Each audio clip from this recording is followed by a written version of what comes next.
It's a great pleasure indeed to have the opportunity this evening to present our inaugural lecturer, Professor Bill Jones. Professor Jones has a BSc and a PhD from the University of Wales at Aberystwyth. And following graduation, Professor Jones worked in Whitehall for two, as he describes them, inglorious years as the administrative class civil servant at Whitehall. He then moved up to Manchester, it's a good place to move to, I hasten to add, to work in the university's extramural department and became the director of the extramural department at the University of Manchester from 1986 until 1991.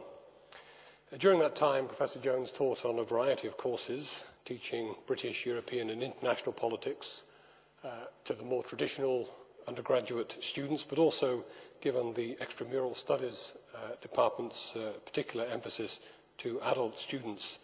And if I have a profession, says Professor Jones, then it's as a political educator. Professor Jones has pursued an active publishing career. He has written literally scores of peer-reviewed articles in newspapers, chapters in books, and so on. He also has 40 books to his credit, a mixture of monographs, co-written volumes, edited volumes, and so on. Mostly, though not exclusively, in the field of British politics. And some of the highlights include Politics UK, published by Pearson, an educational publisher, as many of us will know, which has become the best-selling textbook in the area for undergraduate students, and now in its 7th edition, going through a number of editions, is always, I think, a sign of the value of the volume. He's also responsible for the Dictionary of British Politics, published by Manchester University Press, a reference guide to all aspects of British politics and government, and also author of Debates in British Politics Today, also published by Manchester University Press. Professor Jones has held a number of positions indicative of the esteem in which he is held by his peers. And so, for example, he was for a number of years chairman of the Politics Association, a professional body for teachers of politics in schools and colleges, and an association of which he was made a lifetime fellow in 2004. He's also a founder member of the Political Education Forum, a body which seeks to advance political education in the Northwest. And as those of us who live in the Northwest may know, Professor Jones has also appeared fairly frequently as a political commentator on radio and television. And it was in that capacity that he once interviewed Tony Benn for Granada Television. And Professor Jones says that he thinks he's now probably too old to continue in that particular role, though I have to say that on that point, though I'm sure not on many others, we may have cause to doubt his judgment. He's also a Fellow of the Royal Society of Arts. On a more personal note, and I know that Professor Jones won't mind me mentioning it, in 1992 he suffered a stroke while out jogging, an event which, as we can all imagine, had some pretty serious consequences. And one of those was that early retirement was taken on medical grounds. But as the saying goes, he may have been knocked down, but he certainly wasn't out. And after a number of years of slow recovery, Professor Jones was able, thankfully, to resume an active life of teaching, research and writing, and this university is particularly pleased and privileged that he chose to undertake that work here. As a scholar, researcher, writer and teacher, Professor Jones has already contributed a great deal to the university, and we are delighted that he has become one of our community. Well, I could of course say more. I could reel off the titles of some of those many other books that I haven't mentioned. I could list further indications of academic prestige. Such things are, of course, vitally important to our university, and as Professor Pillay has said, appointing professors at Hope is a serious business, and we are uncompromising in our quest to find the very best and look for real academic quality. But this is Hope, and Hope is a unique university, and in that context, I think one thing perhaps says more than could any further listing of academic distinctions. Here is a copy of Professor Jones's latest book, doubtless an interesting and informative read from cover to cover, but it's the dedication that I note this evening with particular pleasure, and I'll just read it to you. It's just a couple of lines. Dedicated to the students on the lecture course at Liverpool Hope University, 2007 to 2008, Angela, Luke, Philip, Oliver and Dale. A book dedicated to his students, a scholar dedicated to the task of sharing the excitement of the academic life, a professor professing his subject. I hope, therefore, that you will agree with me that Professor Jones is indeed very welcome among us, for this is an institution with similar priorities, a dedication to students and a restless concern to be about the business of the creation and sharing of knowledge. It is then a genuine and great privilege for me now to invite Professor Jones to deliver his inaugural lecture to us on the topic, The Greasy Pole, Ministerial Promotion in British Politics. Professor Jones.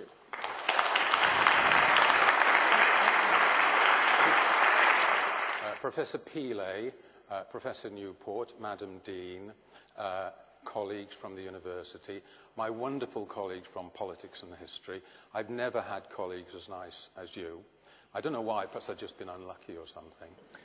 But it's wonderful to be in this little select and very able group. I've never had colleagues quite as able or as nice, which is, you know, quite true to say. Also, members of my family who've been mentioned, and past and present students, ladies and gentlemen, welcome to my talk. I hope your Toyotas and Hondas got you here safely, and will get you safely back afterwards. Okay, well, I'm just hoping all this technology is going to work. The thing I'm going to talk about, which is promotion, is something that sort of resonates with us about politicians, because we imagine them being very kind of ambitious and thrusting and thinking about themselves and wanting to get on, although I'm not really sure that we have a fair and balanced appreciation of what politicians are like. But just to move on to the first thing about the talk, it's based on extensive interviews with politicians, and it's a sort of synopsis in a way of a much longer study that I'm hoping to write. So I'm going to look at the nature of politicians, what makes them promotable, and how does the Prime Minister find out about people who are promotable. That's basically it. Now, okay, I'm going to start off by talking about politicians and what they're like. And in order to do that, I borrowed some of the points made in this book here by Jeremy Paxman, and who better to talk about the nature of what politicians are like than the chief matador of the political beast, Jeremy Paxman. And in my view, I think he's a very, very fine political educator. You know, he's not just a very clever interrogator. He's, in fact, a very, very astute and very fine writer as well. Anyway, he comes up with a number of points about politicians, most of which I think we'd recognize. The first one is self-confidence. In order to think that you can rule the country, you must have a fantastic well of self-confidence that you can actually do it. So, you know, I mean, that much is self-evident. Think of Tony Blair answering those questions in the Chilcot inquiry. I mean, he had the meeting out of his hand simply because of the charisma and that kind of self-confidence that's sort of armor-plated in his case. Also, you need to have a manic persistence. Betty Boothroyd, former Tiller girl, and you see an earlier picture of Betty there, and then a picture of her as when she was Speaker. She took 17 years trailing around selection committees until she finally found West Bromwich, which accepted her. Caroline Spellman, she took 27 selection interviews. I mean, you've really got to have, you know, self-belief and persistence and believe that you're going to make it in the end. I'll come back to that in a second as well. You've also got to have immense energy. You've got to be able to work. I mean, Edwina Currie talks about the 18-hour days she put in week after week, month after month. And she was only a junior minister. She never got higher than a junior minister. A lot of people think she was in the cabinet. She wasn't. But she had this fantastic ability to keep going. And Tony Blair was another guy. Margaret Thatcher, 3 hours sleep a night, we were told. So did Hitler and Napoleon, incidentally. Not sure if there's any significance there. But in other words, if you want to be a politician, don't expect to have lie-ins and don't expect to be able to see your kids before they go to bed at night. You come back too late. You leave earlier than they've actually got up. So you don't see your kids at all. It's almost as if you are in a dysfunctional family. And we see some of those, don't we? Again, I'll come back to that just in a second.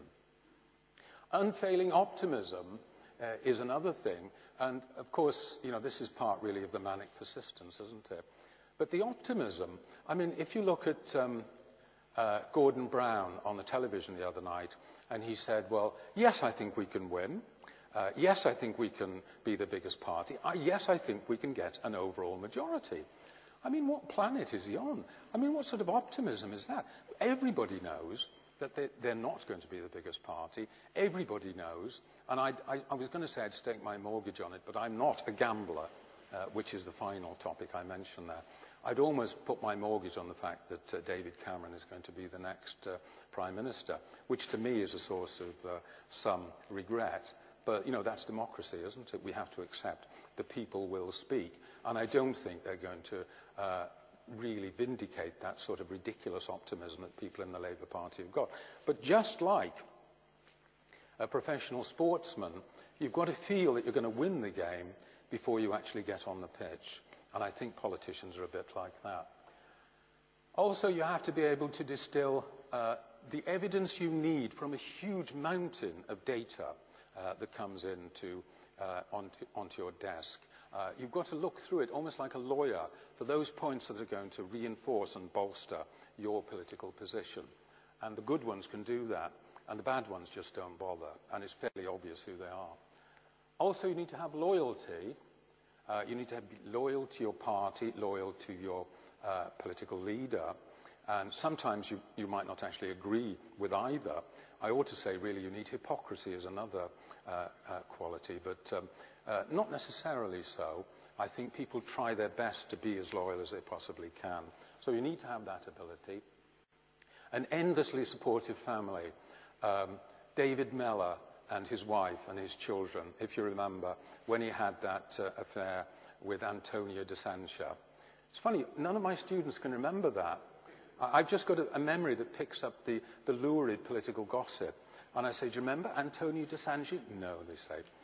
But if you remember, his wife and the kids turned up, humiliatingly, it seemed to me, at the bottom of the drive, and they all pledged their support to David Mellor. And I think, I'm not sure, but I think a short time afterwards, didn't they get divorced? But, but that is a kind of typical story of a political family. Total support, and as much as they can, but in the end, maybe the whole thing doesn't work.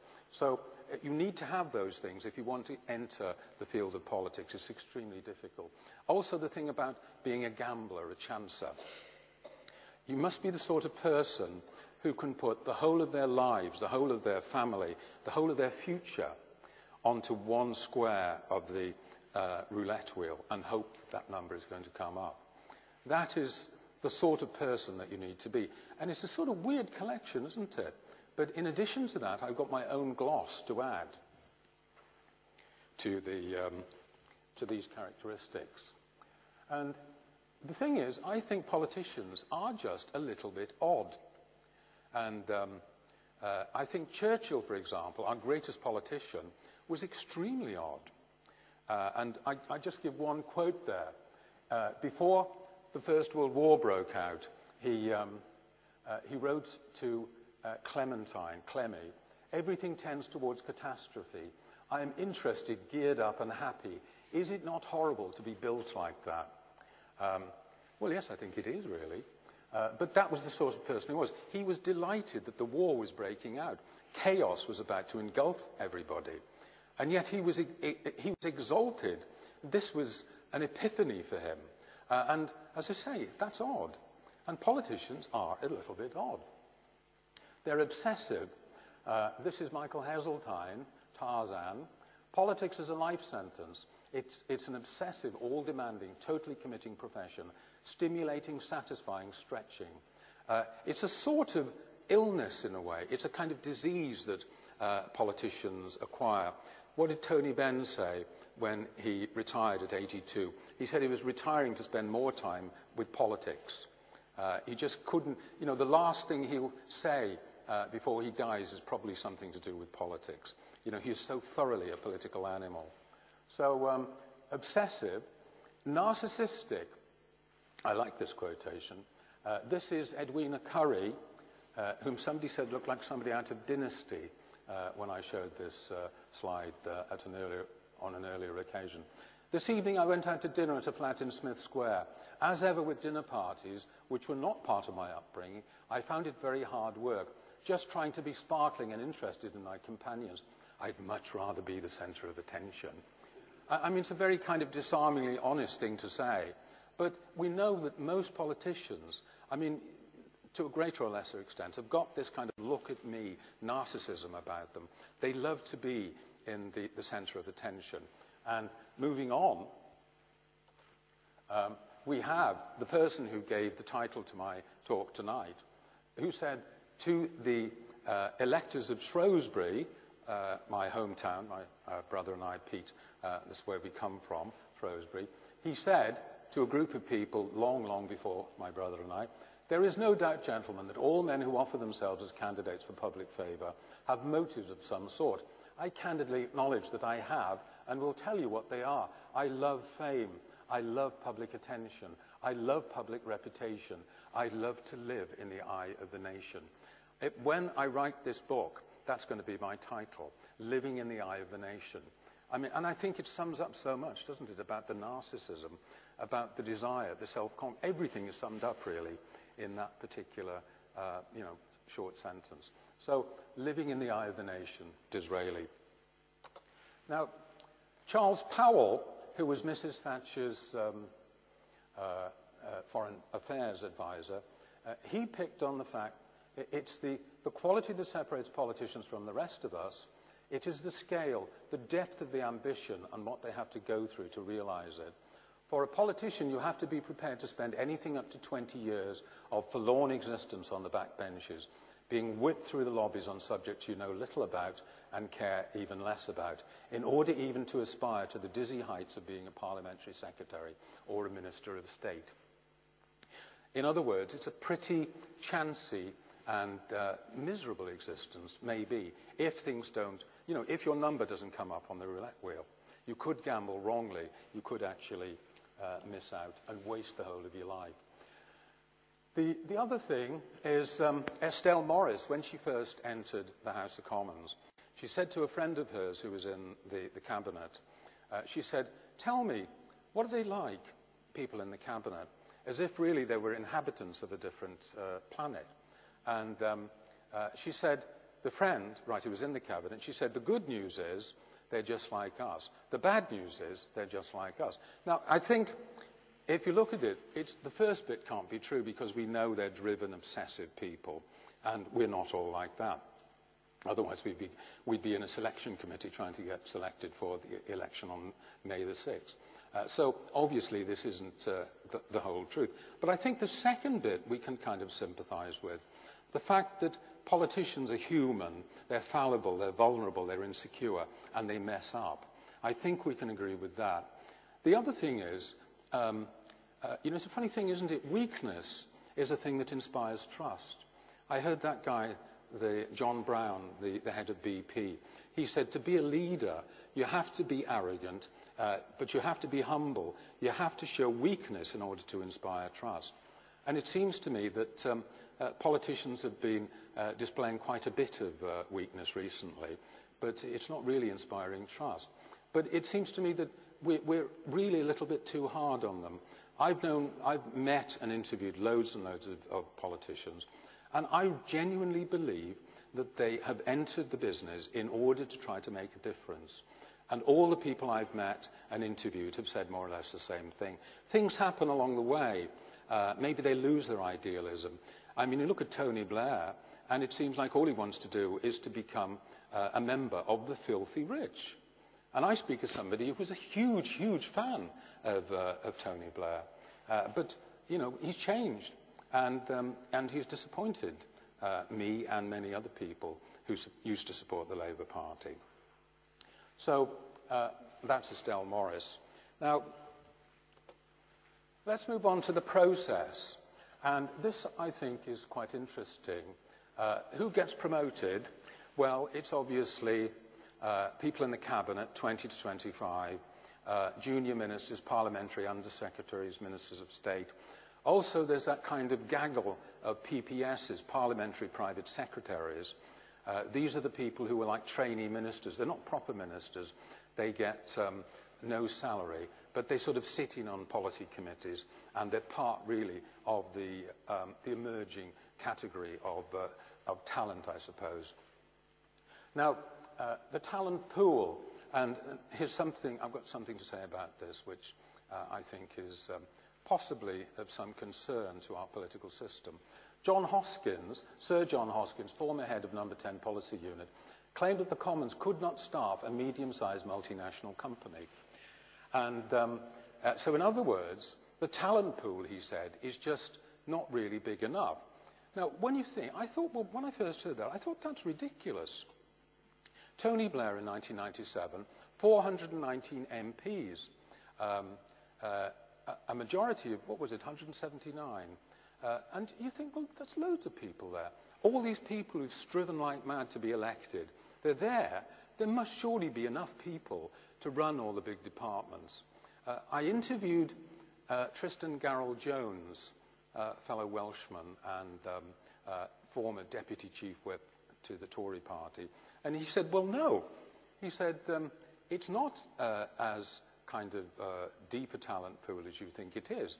He said, first of all, about a third of the governing party is just not promotable. And he said in his the quotation I've given there, he said in his quote to Jeremy Paxman, once you've eliminated the bad, mad, drunk and over the hill, you've got rid of 100. You then have to pick 90 people out of a pool of 250. Is it any wonder the calibre is so low? Now, some of you here will be employers. I know the Vice-Chancellor is an employer. And if the Vice-Chancellor advertised for a professorship and you got 3 applications, which is more or less, you know, what you're talking about, 3 to 1, if you only got 3 applicants, I think you'd be terribly disappointed. And it's worse than that, because you've also got to think about 2 other factors. The first is that not all MPs are actually ambitious for ministerial office.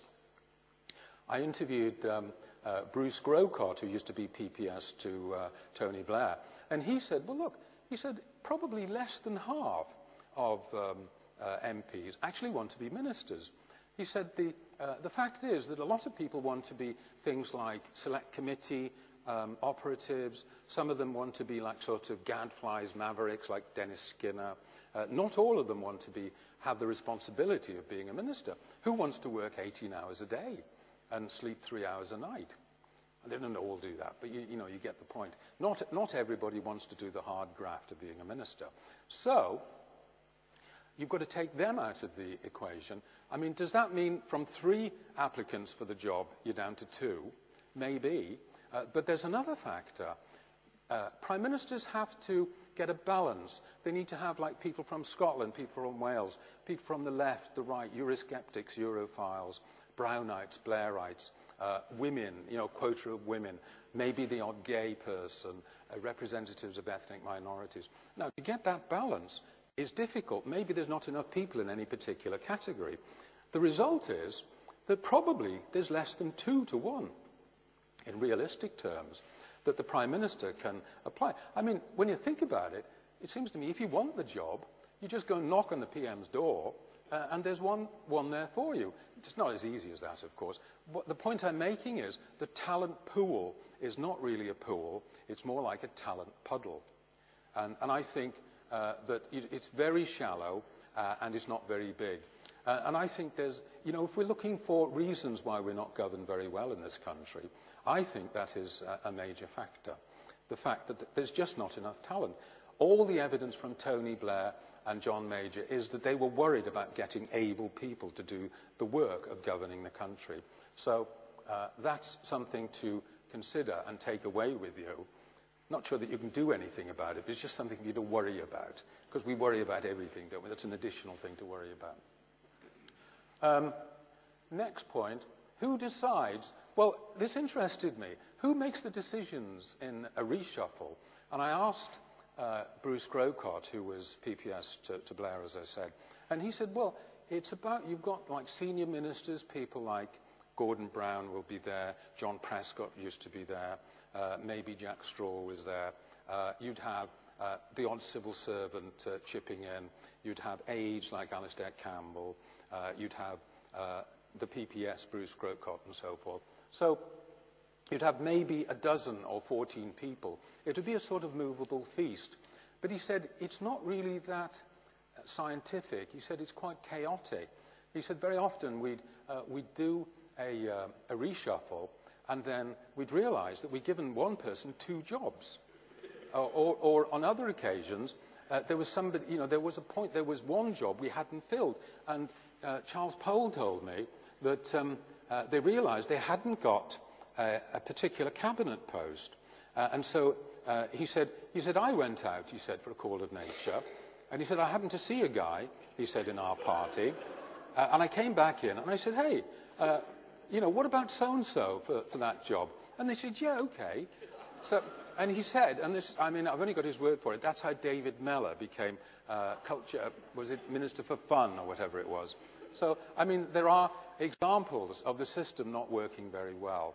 So, reshuffle's a little bit chaotic, maybe. Oh, I should have mentioned that possibly the most important person, I'll come back to this, the chief whip is always there in a reshuffle, and he is obviously a key person. I'll come back onto that later on. When are appointments made?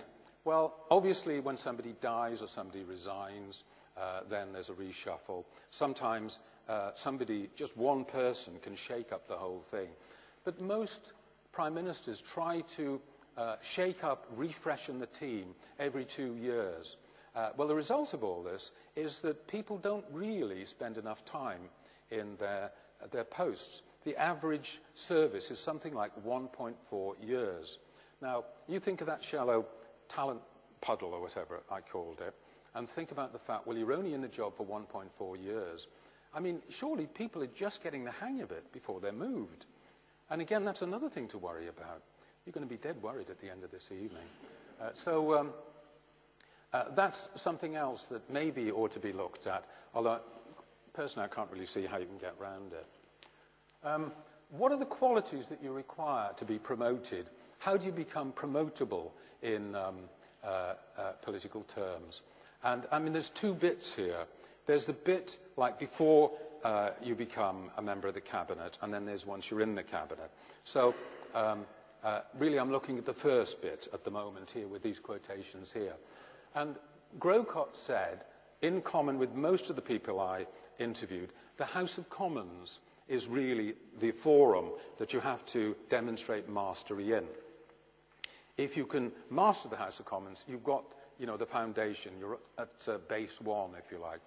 Grocott said, if somebody clearly could not command the Commons from the dispatch box, if you can't operate in the House of Commons in a parliamentary system to the admiration or at least the respect of your colleagues, then you would not get far past first base, and neither should you. So that was very much the sort of regular response I was getting from my interviewees. But Charles Powell said that he prefers Powell rather than Powell, doesn't he? Oddly. But he said, in my years of experience, I have never heard anyone recommended for appointment to be a minister on the grounds he would be a good minister. Nobody ever said that he would be a jolly good at running a department, that he had the qualities of management and so forth. The qualities, quite frankly, are loyalty and brilliance at performing in the House. And there's a sort of subtext there that says, well, the House of Commons, it attracts talkers rather than doers. People, I mean, we all know, I'm not just looking at Professor Pillay here, but everybody who's been in a big organisation knows that you get committees where people talk and they have very good ideas. They talk at great length, and then they never actually do anything. They never deliver. It's just a feature of big organizations. You get people like that. Now, I thought that what Powell was telling me was that the House of Commons attracts talkers rather than doers. And again, that's another thing to worry about. Maybe this is true. Maybe Hoskins was right. Not enough talent to staff a medium-sized multinational. People who can talk, but they can't actually do. Now, Lord Adonis, Andrew Adonis, who himself has had a very interesting promotion trajectory, he disagreed with that. He said, well, no, to be an effective minister, you have to be effective at explaining. A large part of the job is acting as a spokesman for the government. The single most important forum of explanation of government policy is the Commons. The capacity to explain and develop a winning argument are well cultivated by the House and the wider processes of politics. So he tended to disagree with that. But I have to say he was in the minority. And also, of course, he's never sat in the House of Commons. He's in the House of Lords. But strangely enough, for somebody who was brought in from the outside, seems to me he's not made a bad fist of it. He's actually been quite a decent minister so far. Because he was an aide to... he started off as in care until he was 11. Then he went to a good school, got a scholarship to Oxford, got a brilliant first, became an academic, then he became a journalist, then he was moved to Tony Blair's private office, then he became a junior minister in education, then junior minister in transport, now he's in the cabinet. I mean, what a strange little vignette of promotion, kind of example that is. And yet he seems to be quite good. Maybe there's some kind of a message in that career pattern. So, on to the next slide. What sort of skills do you need to advance as a minister? Well, obviously you need to be able to pilot legislation through the House of Commons. This is what junior ministers tend to be asked to do. And if you can't do it, then you might be removed from your post. But obviously you need to be able to take advice from civil servants, but not be led by them. We're all familiar with Yes Minister, except my students, when I say, well, of course you know Sir Humphrey and Jim Hacker, and they say, who? And of course they've never seen it. And, like I was brought up on that sitcom. I thought it was brilliant. It's been all over the world. And yet students now have just not heard about it. And it's kind of tragic, that, isn't it? But I did show it once to one class. I showed an episode, and they loved it. So perhaps it's time for a comeback from the BBC. So you've got to be able to take advice but not be dominated by civil servants, who very often are more experienced and more able than the minister. And there's no question about that. That was one thing I learned when I was in my 2 inglorious years in the civil service. Also, you've got to be able to chair committees and negotiate, particularly with the Treasury. This is the sort of thing you need to do in any big organisation, and it's an essential skill if you want to advance as a minister. You've got to be able to absorb and remember huge amounts of data from files. And files are kind of not like anything else. I mean, I'm sure there are files in most of the organisations that people here tonight work in. But civil service files, they're great, big, hairy things. And they might be several years old. I mean, getting sense out of them is so difficult. But it's a skill you've got to master if you want to be a good civil servant. That's why I didn't last very long. Or if you want to be a good junior minister and become a senior minister. So that's the skill you need. Then finally, you need to be able to handle the media with skill and aplomb. And I've got something to say about that in my concluding comments. Comparison with business. A lot of people say, well, business people, they actually do stuff. They produce things, they sell things. Like my brother works in business, and there's a sort of, he works away, produces a product which he sells very successfully, and, he's done something. Whereas, politicians very often don't actually produce an end product. Everything's sort of in process, and there's nothing really tangible at the end of it. So some people say, why don't we get more businessmen in the House of Commons, and then it would be more productive. There'd be more can-do people in the House of Commons. That would be good. Now, Peter Riddle, who's political editor of the Times, when I interviewed him, he said, yes, he thought that people are promoted using criteria not prevalent in any other organisation, and the processes which other organisations use are totally absent in Whitehall. For example, all the junior ministers I interviewed, and the senior ministers as well, who had been junior ministers, I said, well, were you ever called in for a kind of, you know, a review after a year in the job? You know, the sort of thing you have, your line manager calls you in and says, you know, well, you've been doing pretty well, and, you know, you're not very good at this, but, you know, that sort of progress report thing. Junior ministers never get it. So business practices, organisational practices that would be thought of as standard management practice, not used for junior ministers. Bernard Ingham, who's the only person used in my PowerPoint presentation who looks vaguely like some of us here tonight, dressed in, I suppose that was some kind of honorary degree he was getting, he says, well, he thinks it's all overrated. It takes guts to stand on the floor of the House of Commons. It takes a certain ability to perform well there. We aren't comparing apples with apples. This is the point that Hoskins never got. Politicians have to secure elections. Senior businessmen do not. All they have to do is keep the shareholders happy. I mean, I'd have thought that's quite difficult, actually, to keep the shareholders happy. But he says, well, no, it's a different environment. And it's true, isn't it, that politicians are operating within in a goldfish bowl. The whole of the nation is looking at them and judging what they're doing.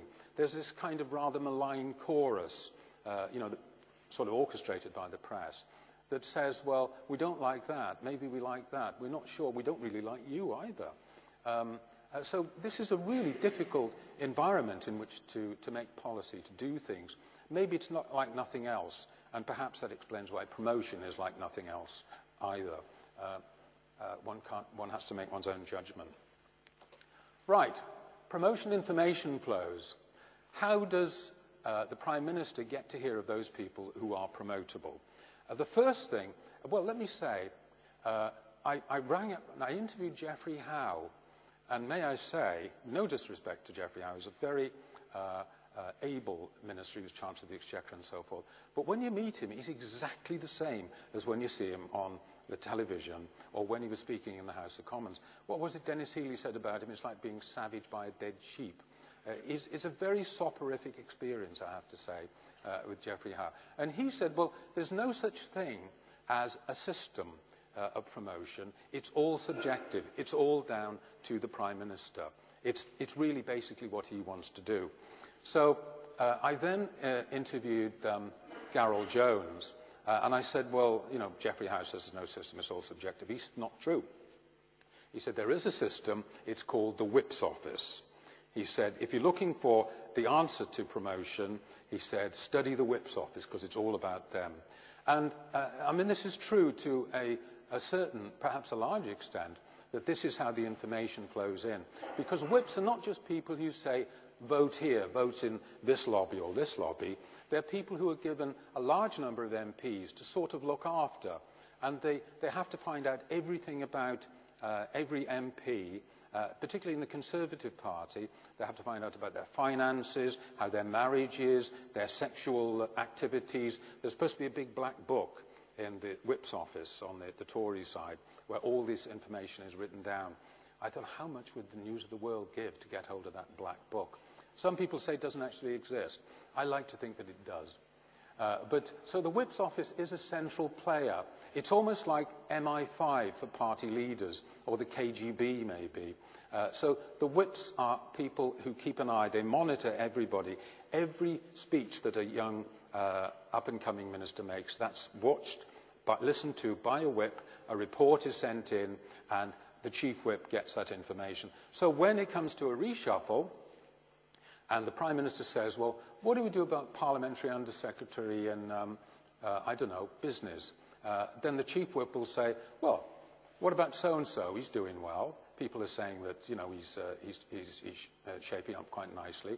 So on the backbench, he speaks well in debates. And, you know, that's how it happens. The Chief Whip is the actual conduit of the information. But there's other ways as well. I don't think that Garel Jones is right, that it's just the Whips, because there's other sources of information too. And there's the civil service. The civil service is very, very discreet, and they know when to step back, but they do intervene, and they do have things to say. If a junior minister is very, very good, you know, a high flyer, that information will be communicated to the permanent secretary, and that will somehow drift into number 10 somehow, or the chief whip. So the civil service is a source of information. And there's also gossip. I think gossip is a wonderful, unstudied area of political activity. Very difficult to study it. I suppose you'd have to go to a group of MPs and say, you know, can I sit down and join your gossip? I'd like to study it. Very, very, almost impossible to study it. So it's very nebulous. But here's the point. Politicians are probably the greatest gossipers that you'll ever meet. They just love sitting around talking about who's in, who's out, who's up, who's down. In other words, promotion. They love it. And so it's not just something that happens, you know, as part of the ether. It is something that has a material effect. Atmospheres are created in which somebody is said to be good. You know, there's a buzz about a particular person, or there's the opposite about somebody else, and maybe that causes them to be sidelined, made peripheral, and maybe sacked. So gossip is a kind of creative element in the promotion process. Then there's the media as well, because obviously people appear on the media, they talk on the junior minister put up to talk on Newsnight, to be torn apart by Jeremy Paxman. They appear on the Today programme to be torn apart by John Humphreys or James Naughtie. And if they show up well, then this goes down in the book. The whips make a note, and it does them a little bit of good in their future career. So the media is another source, and of course it's a public source. We all see it.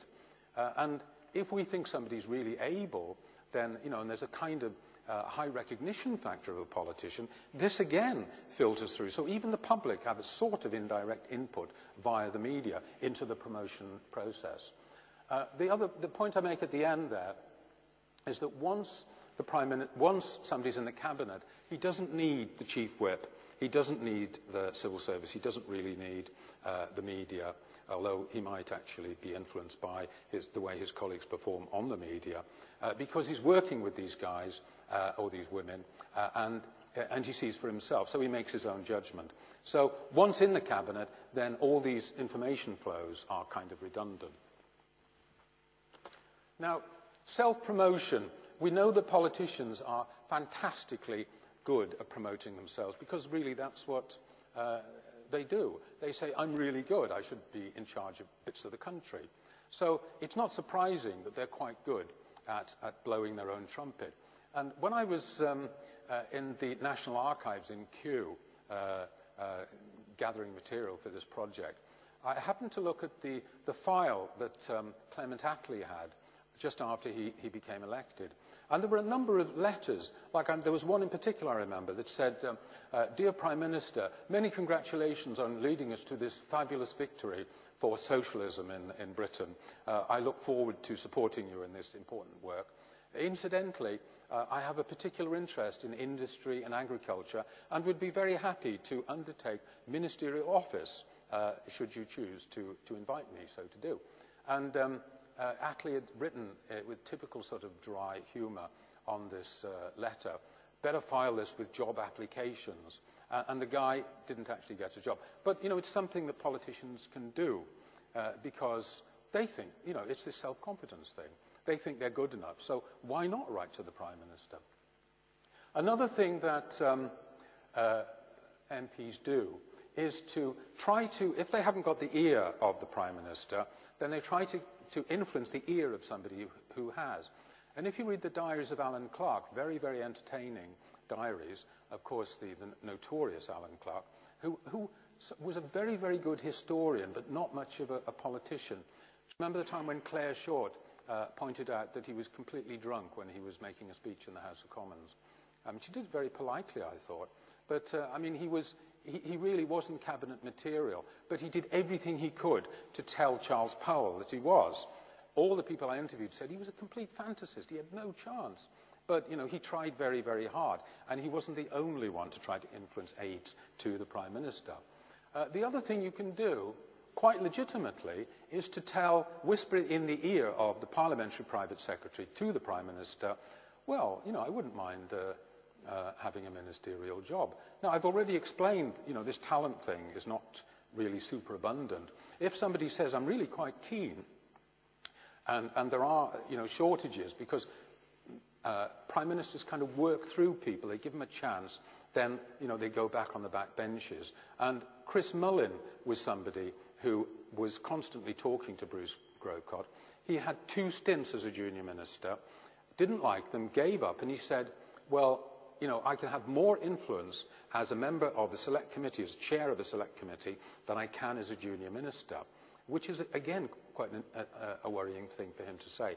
After a while, he hated being a junior minister too, because he said, all that happens is I'm given terrible briefs to read at press conferences or speeches to deliver in, to various audiences that are absolute rubbish. He rewrote most of the speeches written for him by civil servants. But in the end, he did decide he wanted to go back, and he told Bruce Grocott, I'd like to have another go if you can get me into the Foreign Office. And he did do a job in the Foreign Office, and he enjoyed it. And I've had some contact with him as well. Now, if you should read his diaries. They're called A View from the Foothills, and extremely interesting on this particular topic of promotion. So there's self-promotion. And then there's the unorthodox means of being promoted. And the first one is crossing the floor. And if we look at the people who crossed the floor during Labour's time in office, from the Tories to Labour, you've got, first of all, Alan Howarth, the guy on the left. He was given a junior ministry as soon as he crossed the floor. Sean Woodward was also given a junior ministry. He's the guy that's married to the Sainsbury's heiress, who's got a huge mansion somewhere in Buckinghamshire. And he's the only MP who has a butler. But anyway, he's also got political ambitions. And of course now he's in the cabinet. So he's actually, he crossed the floor. I mean, who would have thought? I mean, what strange destinations you arrive at through the political process. But crossing the floor was the big decision for him. Don't think he would have made it into the cabinet if he'd stayed in the Conservative Party. Certainly wouldn't make it if he went back. There's no doubt about that. He'd probably get pushed down the stairs because he's not popular back home. And then, of course, there's Quentin Davis, he of the Bell Tower. He crossed the floor and was given, I think, a junior ministry in defence. And obviously, Labour has been keen to say, if you join us, we'll reward you with junior office. So this has been something that, a kind of lure that has been offered. And so some people have taken advantage of that lure and have actually crossed the floor. Then there's nepotism and cronyism, and this is something we tend to associate with 18th century, 17th, 18th century British politics. In fact, it's a little bit more modern than that, because in 1887, Lord Robert Salisbury appointed his nephew, Arthur Balfour, to the Secretary of State for Ireland. And it was said in the popular, the popular press, prints of the day, that everything was going to be fine if Bob was your uncle. Hence the saying, Bob's your uncle. So, that's something you possibly didn't know, and you can amaze people with when you go back. So there's that. There was also the example of Harold Macmillan, who elevated his nephew, Andrew Cavendish, who was the 11th Duke of Devonshire, and he made him into a junior minister in 1962, and then in 1964 he promoted him to Minister of State. And when he was questioned about this, Cavendish said, it was the greatest act of nepotism in history. He was quite open about it. It was straightforward nepotism, and so it still lives. But it's perhaps not as prevalent. It only happens occasionally. I think in the 24/7 media atmosphere we've got, it would be difficult now for that to happen. And I mean, when you think about the flack that Tony Blair got for promoting Falconer, cronyism, Tony's cronies. I mean, how did Falconer get his job, all those legal jobs? Well, he shared a flat with Tony Blair, and that's all. That was the grounds of his promotion. That was his promotable skill. He was able to share a flat with Tony Blair for a couple of years. So there's nepotism and cronyism. And there's also another one, and this is my last but one slide. There's the casting couch, Edwina Currie's hopes dashed. And I'm not saying for a minute that she started the affair with John Major because she thought, well, he's going to be leader of the party, and then I'll get a seat in the cabinet. But if you read her diaries, and they're a good read, and I've always sort of liked Edwina Currie because, I mean, she's very, very narcissistic and pushy and all the rest of it, but she's incredibly disarmingly honest, and she's also hugely talented. No question about it in my mind, but not popular in the House of Commons. That was certainly the case. But I say, as her former lover ascended the greasy pole and became a candidate for the leadership in 1990, she confides to her diary, if John wins, oh, whoopee. And then when Thatcher has gone, and she thinks maybe Major is going to make, no, actually, I think he had made it in that entry. She said, she wrote in her diary, and if God is listening, I would like a place in the cabinet, please, as soon as possible. Unfortunately, the call never came, and John Major never asked her to do a job in the government, and certainly not in the cabinet. And I think she was disappointed. If you read later on, there's a kind of rather forlorn reference to the fact that her hopes were dashed. And of course, he added insult to injury because he wrote this great big fat set of memoirs, and if you look for E. Currie in the index, you won't find it. I thought that was a little bit cruel. He also said he was more ashamed of that affair than he was of anything else he'd done in his life. And I thought, well, for a man who invented the Cones hotline, that was quite a thing to say. So that's Edwina, the casting couch. Not used very often, but kind of interesting anyway. The concluding comments. The media, I think, is usurping the role of the Commons as the kind of chief forum in which promotion decisions are taken. It's there all the time. There is a constant presence. People are on the media. They're spotted on the media. The fact that Cameron, at that conference, you know, when he learned his speech and he walked around as if he was an actor, you know, and these things were coming to him through the ether in some way. It seemed to me that that was a skill that had been picked up from the media, and it was immensely important. People watched that within the party and nationwide, and it had an impact. And this boy, what's his name, Rory Stewart, there's a buzz about him. He's not even a member of Parliament yet, and yet there's talk about him when he does get in, and it's thought he's so good on the telly, he's bound to be, you know, a future leader of the Conservative Party. I think the media has become a sort of a mirror that actually does real politics. You know, people are held to account, people are scrutinized and challenged. Also, consensuses are built up. There's almost negotiations that take place sometimes, you feel, in the media, on the television, in discussion programs. Question time, I think, is more important as a forum for national debate than most of what happens in the House of Commons. I think, you know, we've reached the point now, and a good performance on question time will do you no end of good if you want to get on and be promoted. And a bad performance will have the opposite effect. So I think the big thing that's changed is the media. And we don't know, George Orwell said, the most difficult thing to see is what's happening under our nose. And I think that what's happening to what the media is doing to our country and to our society is so profound, we just can't see it yet. And I think you can just detect some of it in the political element of our national life. So two other things which I'd like to finish with and say, these are not qualities exactly. Well, one is a quality. The other is something that's so indefinable you can't say it's anything, and that's luck. If you have luck, then you are blessed indeed. And what was it that James Margash, who's a famous political journalist, said? Like Napoleon's generals, to be lucky is a precondition to getting there. Didn't he say, Napoleon, when somebody said, well, so-and-so is a really good general, and he said, yeah, but is he lucky? And, you know, luck is a quality you need to get on in politics. And I give two examples there. Jim Pryor, when he was a farmer, was driving his tractor from the field back to his farm. Suddenly a guy jumps out into the road, puts his hand up, Turns out he's from the local Conservative Association.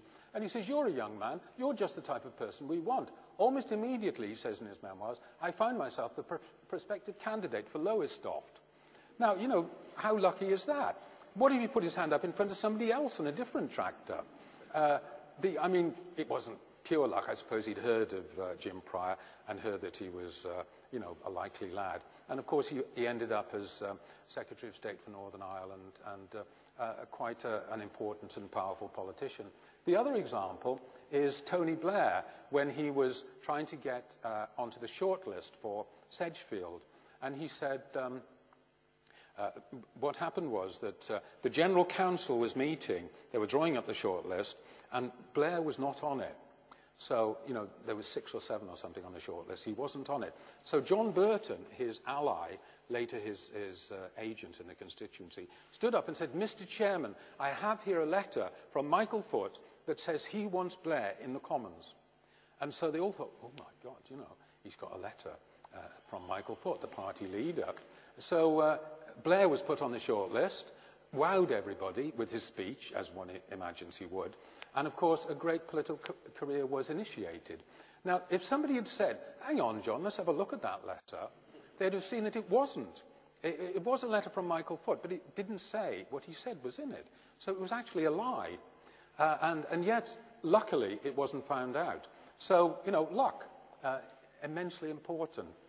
Sliding doors moment in his life, and Tony Blair benefited from that. The final point is courage, and the example is Margaret Thatcher. In 1974, Edward Heath lost 2 elections, and there was a feeling within the Conservative Party that we should ditch Ted, because they're quite ruthless, the Tories, getting rid of their leaders, and they thought he should go. But they were frightened of Ted, because he was a very intimidating presence. And also, some of them, you know, had this old-school loyalty. Willie Whitelaw, whom everybody thought would be the prospective leader if Ted went, he was like sort of loyal in this kind of Boy Scoutish way. And so he was loath to stand. He didn't stand in the first ballot. But the person who did have the bottle to stand was Margaret Thatcher. And she said, yes, Ted's got to go. You know, she was quite unequivocal about it. And everybody was so grateful that this most patriarchal and misogynist party voted in huge numbers for her. So she got this fantastic momentum after the first ballot. And Whitelaw stood in the second, but he was just blown away by then. And Margaret, went on to become Prime Minister and an historical figure. And Margash says, she proved ruthless in her conviction that Heath had to be replaced. Whitelaw, by comparison, lacked her courage and ruthlessness. So to return to my remarks at the beginning of my talk, when I said we tend to think of politicians being egotistical, narcissistic, you know, ruthless in their ambition, it's appropriate perhaps to return and say, yes, you do need to have a certain ruthlessness, but you also need to have a hell of a lot of courage as well. And I think there's no doubt about that. I think that's an appropriate point to stop. So thanks very much for listening. Thank you.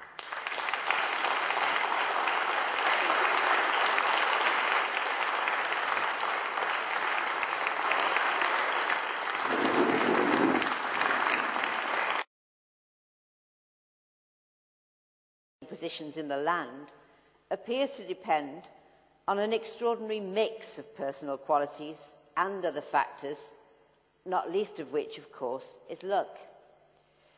It is a truism to say that we live in a time in which there is great cynicism about politics, but it is a cynicism which should concern us if we value democracy.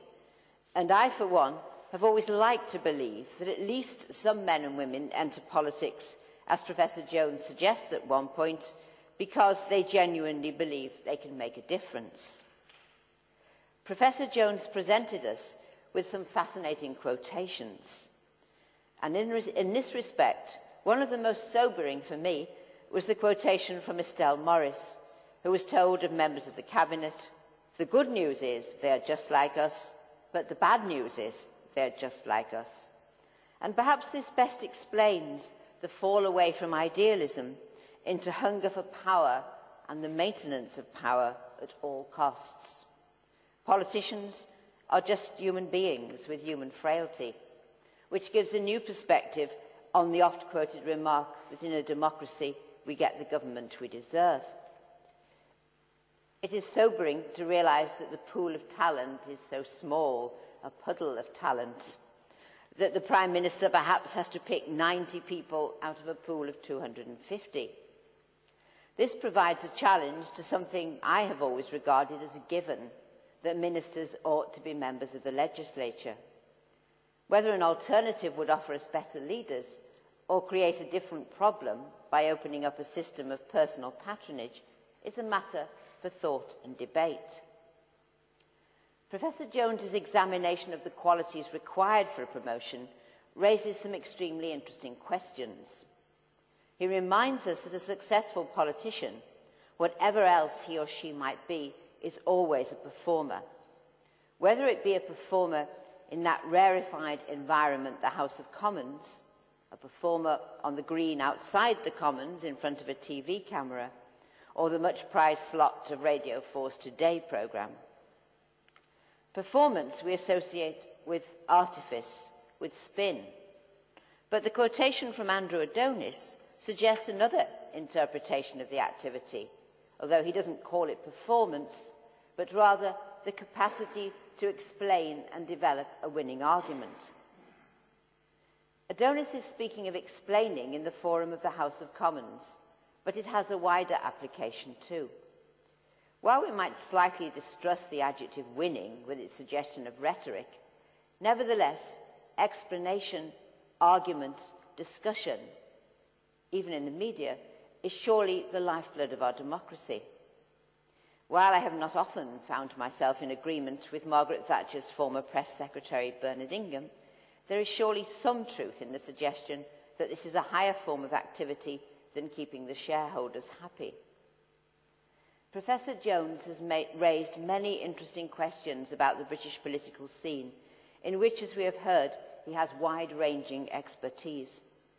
I believe that it is of fundamental importance that we do not trivialise or become over-cynical about our political system, and that it remains a subject of continuing debate in our universities. Thank you, Professor Jones.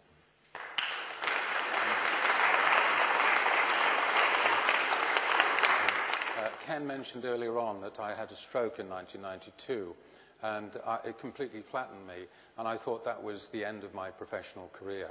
I'd like to thank Hope University very much for giving me the chance to reinvent my life and for welcoming me in such a fantastically friendly and warm way. I'm very, very grateful to you.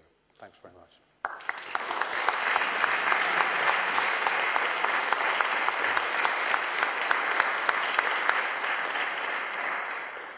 A very interesting lecture, and I couldn't help thinking what a wonderful thing it would be to sit in Professor Jones' classes every day, trying to make sense of a topic, sadly, that has fallen into some, as the Dean suggests, a topic that people are very cynical about.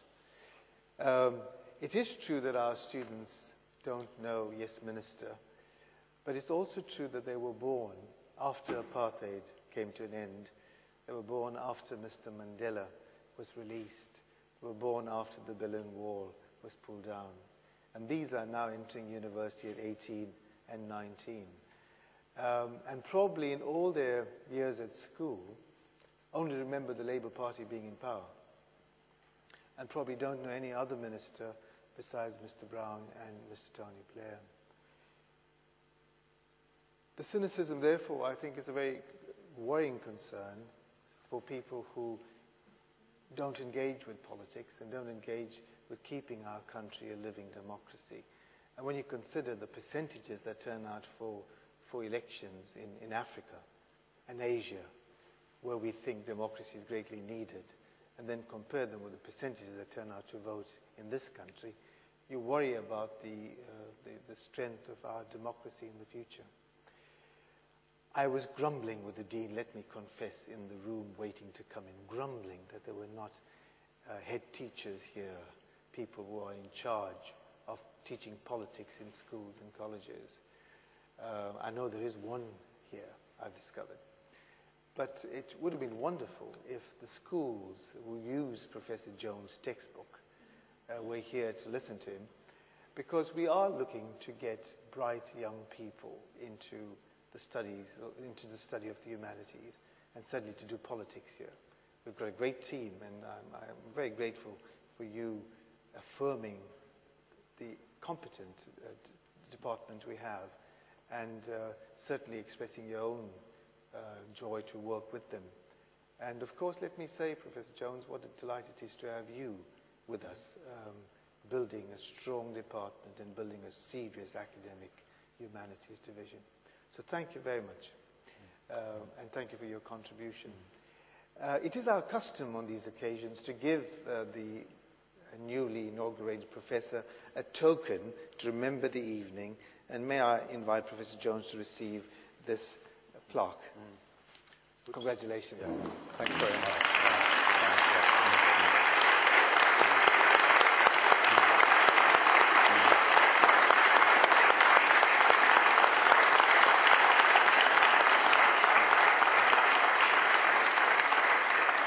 So okay, I'm not going to make a speech. I've spoken enough. This looks like Sports V Personality of the Year, doesn't it? Anyway, thanks very much indeed. I'm deeply moved. Thank you. I've got to put this back before it gets broken.